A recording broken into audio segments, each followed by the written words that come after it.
Hello, and welcome to the 60 for 30 project. My name is Xander Miller with the Kenosha Public Library, and I'm sitting here with Ashley Cikowski. Ashley, how are you doing today? Good, thanks for having me today. Awesome. So, what area of Kenosha are you from, or what area were you raised in? Okay, so I lived in two separate areas growing up in Kenosha. The first one was I lived on Lincoln Boulevard as a child, and then my family moved to the Northside as I got older. Okay, So both. I'm a Southsider and a Northsider. Yeah, so you've got, dual loyalties. Yep, and now I currently reside on the Southside. Just back and forth. Southside one. Okay. So how have you experienced Kenosha's culture, or what is Kenosha's culture to you? I love Kenosha's culture. I would say Kenosha's culture is kind of a bit of a melting pot, which is one of the things that I love about it most. My family is Italian that lives in Kenosha, and there's a large Italian population here, but there's also a large Black population, Hispanic, and so on and so forth. And one of the things that I love about raising my children here is that it's just a really diverse community, not only with races, but religion and socioeconomic status, just all of that. It's just all around, just like really cool to watch Kenosha grow through the diversity lens and move forward. Yeah, so it's real tons of different people, different interactions that you get to experience while you're here. Yeah, experience and educate my kids on, which I really value. Yeah. So how have those experiences shaped how you are and how you've viewed Kenosha over time? Yeah, okay, well, I went away to college. I went to college in Minnesota and ended up coming back. I became a teacher, and I just felt really passionate about coming back to my community and just working with children with disabilities, also with children maybe who are economically disadvantaged. And just through my work over the last 13 years, my passion has only grown on just helping Kenosha move forward and giving kids every opportunity that they need to succeed in life. Yeah, so you've been a teacher for 13 years? Yeah, Awesome. I taught at Lincoln Middle School for 10 years, and now I'm entering my third year at Summers Elementary. Okay. So both are in Kenosha Unified. And pretty much the whole time as a special needs teacher. Awesome. Yeah. That's great. Yeah. So, you've been around for a few generations of kids. Yeah. What's it like raising these kids? Yeah. Well, what's it like teaching kids in Kenosha over time? Teaching is a hard profession for sure, but it's awesome. I have so much hope for our future in the sense that, they can take a look at our community, they see what's working, they see what's not, and they're pushing for change. And over the last couple of years, we've definitely had our fair share of hardships, and there was an event that I was at in Uptown, and it was a diaper drive. There was some families that were hit really hard during the riots, and one of my old students, who was a bit naughtier, was really worried about him when he was in middle school, he had ran that entire event. He ran it. And I'm going to tear up just thinking about it, and I was just like, that's Kenosha.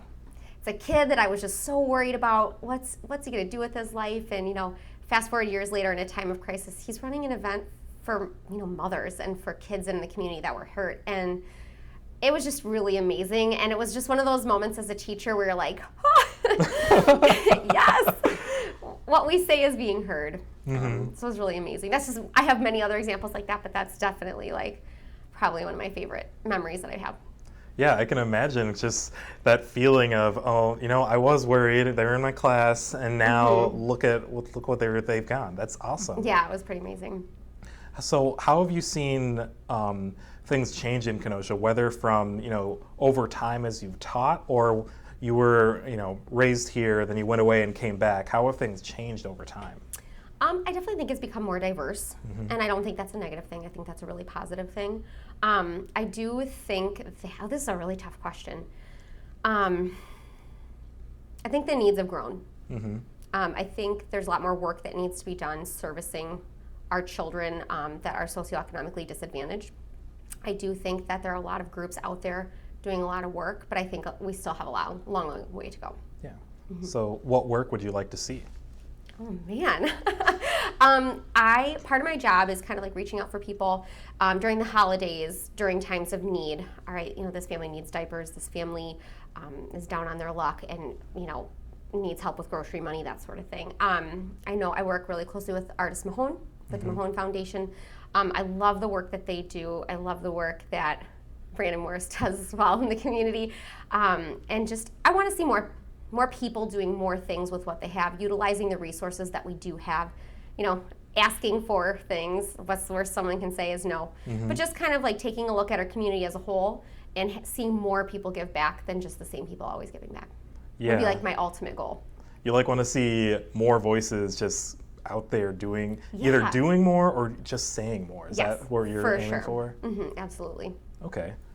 In what ways have you been doing so? Because as a teacher, you've been around. How have you been doing that? Like I said, I worked at Lincoln for 10 years. I was a part of the committee there that did the outreach for just specific times of year, long periods of time where there's no schooling, making sure that families are taken care of that are in need, specifically around holidays, Thanksgiving, Christmas, Easter, going into summer break, whenever children need clothing or food sent home, that sort of stuff. And even though I have left Lincoln, I still continue to work with them very closely. I'm always asking for donations. I'm hustling. I had a connection with a friend in LA. She was able to donate almost 2,000 pairs of underwear. Oh my gosh. Which is amazing. And the Black Initiative, Female Black Initiative group and KUSD actually made these awesome packages for girls in and out of foster care who have been raped, who have emergencies at school, any type of adverse experience where they get a whole package of just whatever a girl may need with brand new underwear. It was just really empowering. And I just thought it was really an amazing thing to be a part of. Wow, so you've been working on some big things. Yep, and we do adopting families as well throughout those times. I do it at Summers and at Lincoln. And so, I know before you'd mentioned you've taught 10 years in Lincoln, and you mentioned one of your students that was leading an event close to the riots. What was your reaction when all of that happened in Kenosha, especially as a community member that's been here? Yeah, I mean, just devastating. I think the hardest thing for me is that the people who are hit and the people who are impacted are the people who I'm like constantly struggling to help with every single day. So for me, that was just the most gut-wrenching thing, is just like, man, these people already have it that live in this area, just so tough, and now this neighborhood's been decimated. And what does that mean? How do we move forward? So many family businesses. My family has several small businesses. Everyone's impacted. It doesn't matter where you live in this neighborhood or what your circumstances. Everyone was impacted by it. But the unifying piece of it really gave me hope, for our future and for our kids, for sure. What were some of those unifying bits that you noticed? No, kids doing work in the community. How amazing is that? It's just really cool to see, and people coming together. The boards that were covering everything were painted with beautiful messages and murals. Andrea's had a beautiful one that they allowed KUSD students to come and show their work. It just felt like it was just really powerful. It was a really good time for everyone to come together and just kind of help us start our healing process. Yeah, and as a KUSD teacher in the pandemic as well. We got there. Oh yeah. How have you had to adapt with all of that, and what have you seen in Kenosha as part of adapting? Yeah, for sure, just so challenging. So a little bit about myself. When the lockdown happened, I had a 2-year-old and a 5-year-old. The 2-year-old was right in the middle of potty training, so that was fun. Oh boy. And my husband and I were working from home, and it was very challenging. As I said before, I'm a special needs teacher, so I was working with several students with autism. I had a student who was nonverbal, and just trying to reach, out to the kids, but on a computer when they already have severe communication needs was really challenging. A lot of families going through a lot of really rough times. So also just trying to unify the troops. What do these families need? How can we get it in their hands while staying safe? And then this school year was definitely interesting. I had a caseload of about 10, and half were virtual, half were in person. So all day long I kind of pinged back and forth. Definitely presented challenges. I've never worked harder.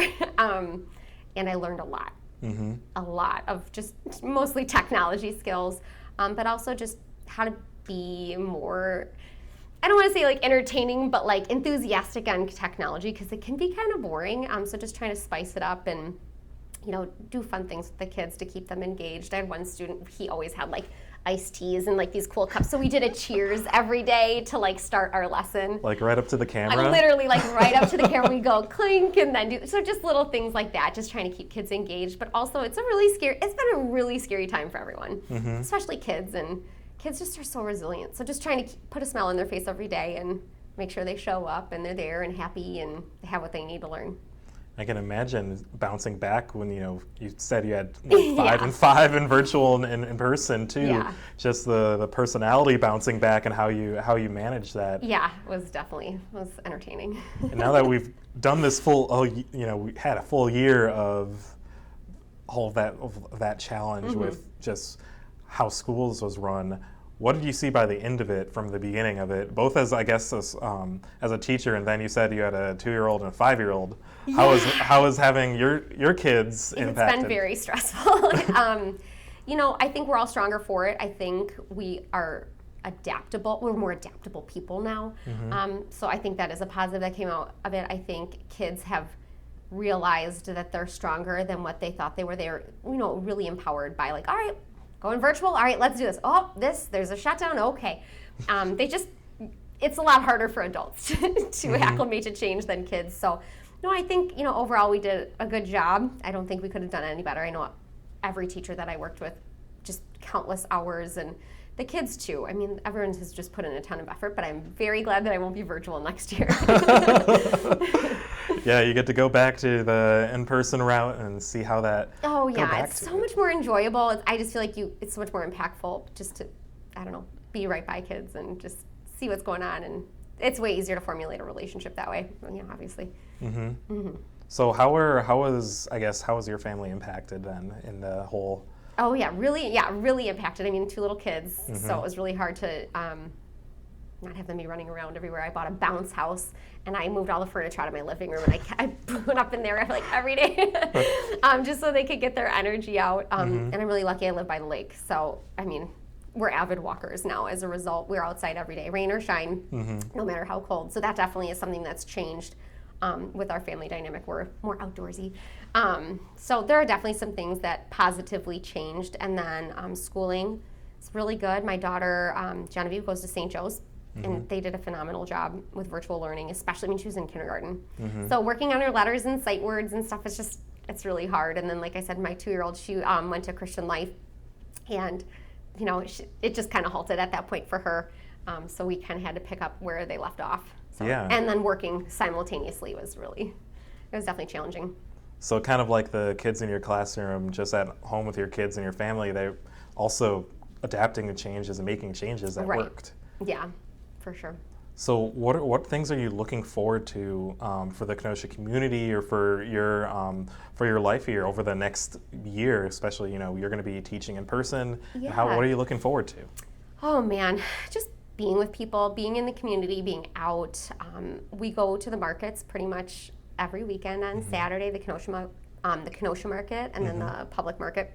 And then we take the trolley, and just being downtown and seeing everyone congregating. We've been going to the PB&J concerts. I cannot wait for the Lincoln Park Live concerts to be starting, and then the one at the Anderson Art Center as well. So we love doing that kind of stuff. I also just took a free yoga class at the Pets Park, and it was amazing. It was on Monday.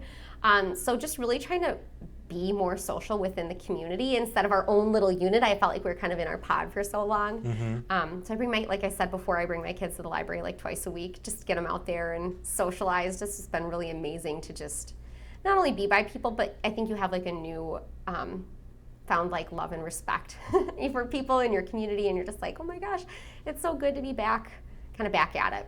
Yeah, you've seen others sharing that love and respect as you've gone around. Oh yeah, for sure. Everyone's like, oh my gosh, it's so good to see you. Or, it's especially seeing moms out too with similar aged kids. They're like, oh my gosh, this is so nice to, they'll be at the library or be at the park. And, I think everyone I interact with kind of has the same, feelings as I do. Well, yeah, it's like a year, some people you haven't seen for a full year. Yeah, like the COVID year, like when people see my youngest daughter, they're like, oh my gosh, she looks so old. I'm like, yeah, I know, that's what happens when you don't see someone for a year as a little kid. Oh my gosh. So I guess my next question is, I asked what you're looking forward to, but what things would you like to see in the Kenosha community over, in the future as well? What things would you just want to see out here? I would love to see Kenosha shed in a more positive light. I think there are amazing things happening within our community, and I just so badly want the world to see it. I think, like I said, we're healing. I think it's going to take a really long time. I think we're moving in the right direction, but I just really want people to admire what we're doing, and I want people to look at us as a model of like, look at what's happened here and look at where they're going with it. And I would just love to see our community continue to unify and work together just to be a better community, because Kenosha's awesome. So I just want everyone to be able to see that. Yeah, so like seeing Kenosha as an example of what a community can do to recover. For sure, and what a community can be.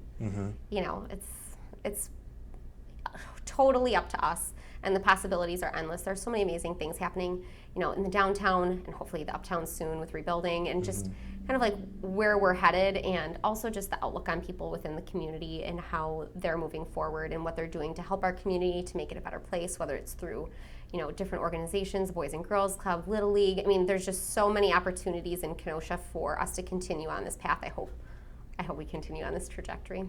Yeah, that goes into what I'm going to ask next. It's like what activities do you think can help lead to that future you want to see?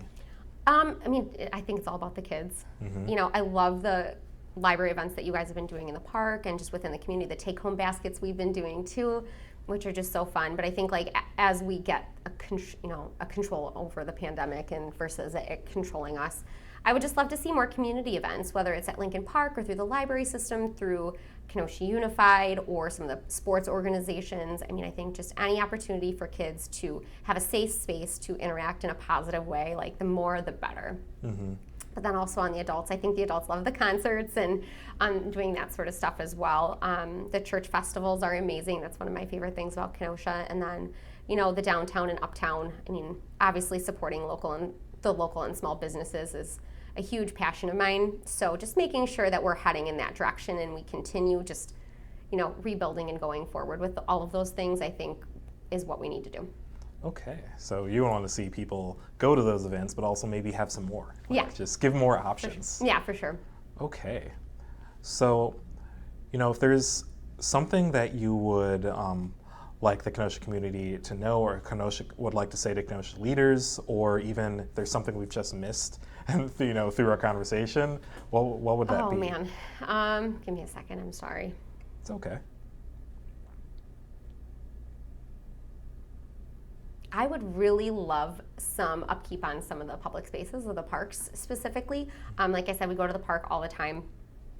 I think that's a really easy way to impact a lot of people is by beautifying like the swing sets and the slides and that sort of thing. And I think when kids are there, they notice the shape that they're in. And I want our kids to be proud of Kenosha. I want everyone to be. So, I would say that.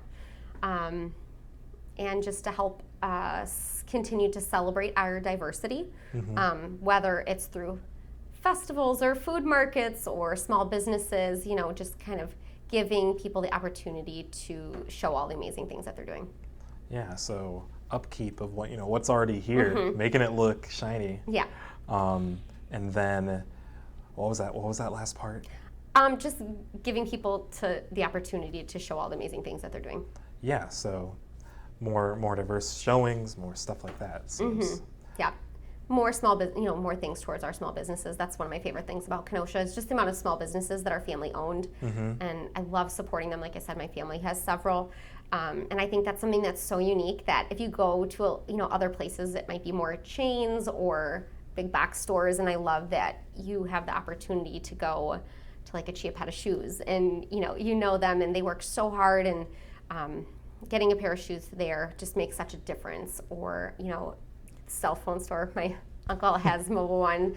Just when you shop local, you're making a difference within your community.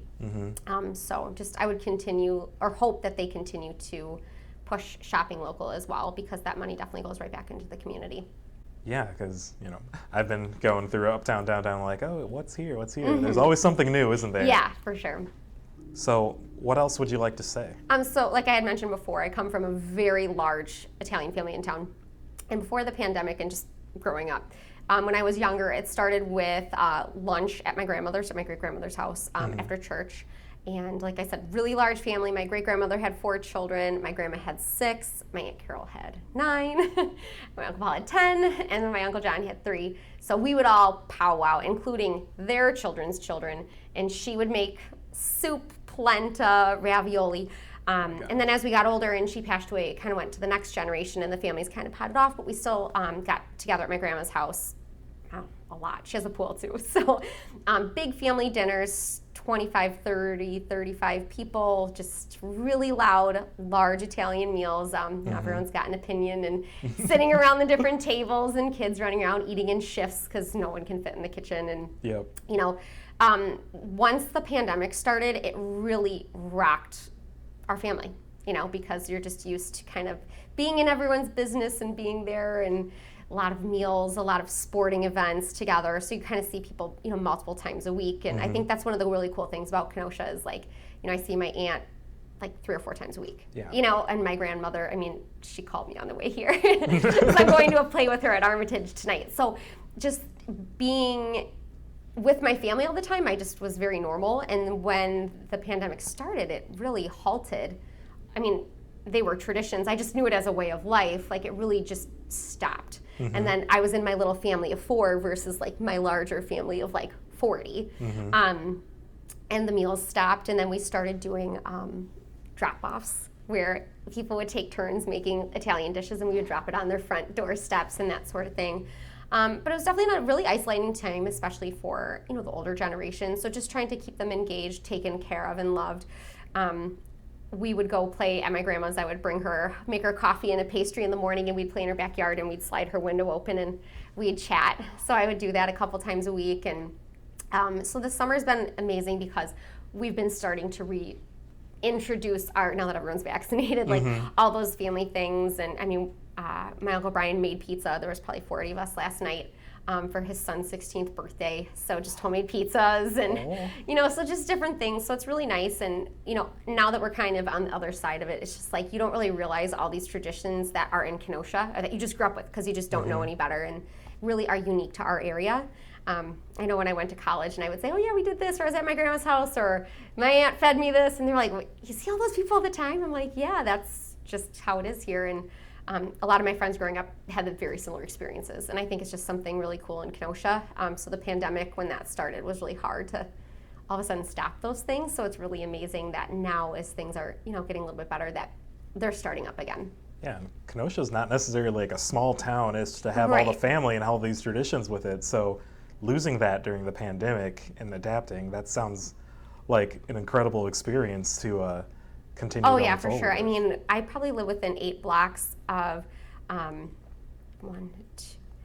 2 aunts, 3 cousins, like separate cousins and their families, like within 8 blocks. So it's weird to just all of a sudden you're not seeing them when you live in such close proximity. So so it's been really amazing just starting up those traditions again. All right. Well, thank you so much for sitting down with me. It was fun. It was a great time. I hope you continue doing great work as a teacher as well. Thank you. Thank you. Thanks.